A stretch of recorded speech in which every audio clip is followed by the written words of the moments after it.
بدعتی اور حوض کوثر۔ آج کا دور فتنوں کا دور ہے۔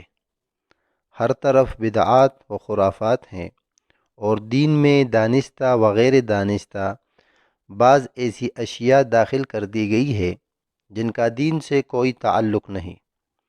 انہیں بدعات کہا جاتا ہے۔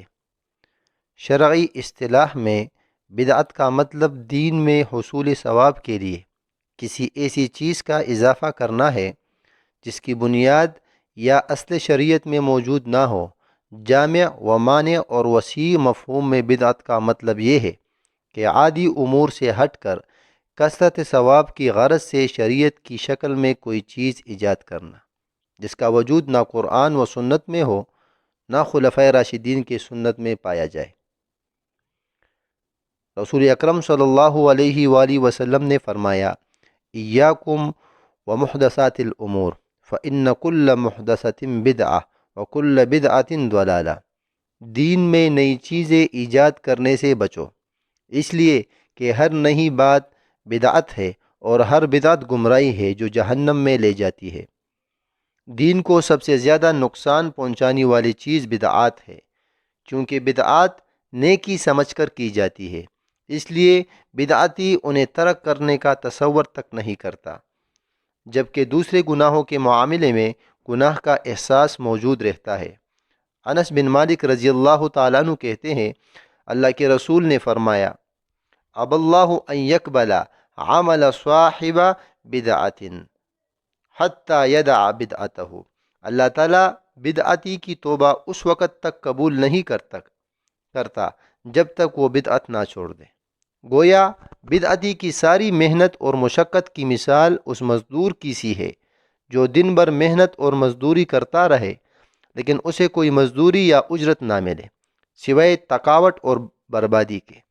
ہر وہ عمل بدعت ہے جو ثواب اور نیکی سمجھ کر کیا جائے، لیکن شریعت میں اس کی کوئی بنیاد یا ثبوت نہ ہو، یعنی نہ تو رسول پاک نے خود کیا ہو، نہ کسی کو اس کا حکم دیا ہو، اور نہ کسی کو اس کی اجازت دی ہو۔ ایسا عمل اللہ تعالیٰ کے ہاں مردود، ناقابل قبول ہے۔ عائشہ صدیقہ رضی اللہ تعالی عنہا بیان کرتی ہے، اللہ کے رسول نے فرمایا: من احدث فی امرنا ھذا ما لیس منہ فہو رد۔ جو کوئی ہمارے دین میں کوئی ایسی بات پیدا کرے جو اس میں نہیں، وہ مردود ہے، یعنی قابل قبول نہیں ہے۔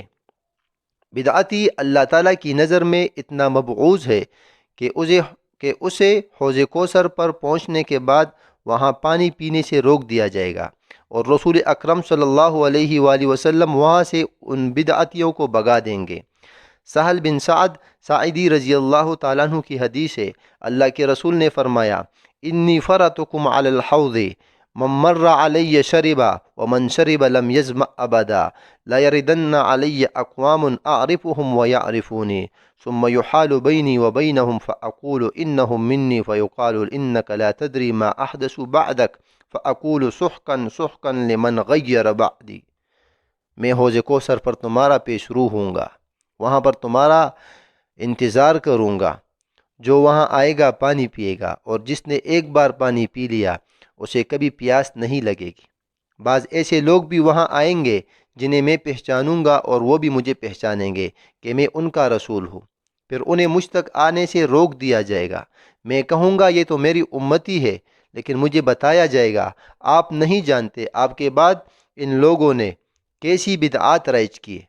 پھر میں کہوں گا دوری ہو ایسے لوگوں کے لیے جنہوں نے میرے بعد میرا دین بدل ڈالا۔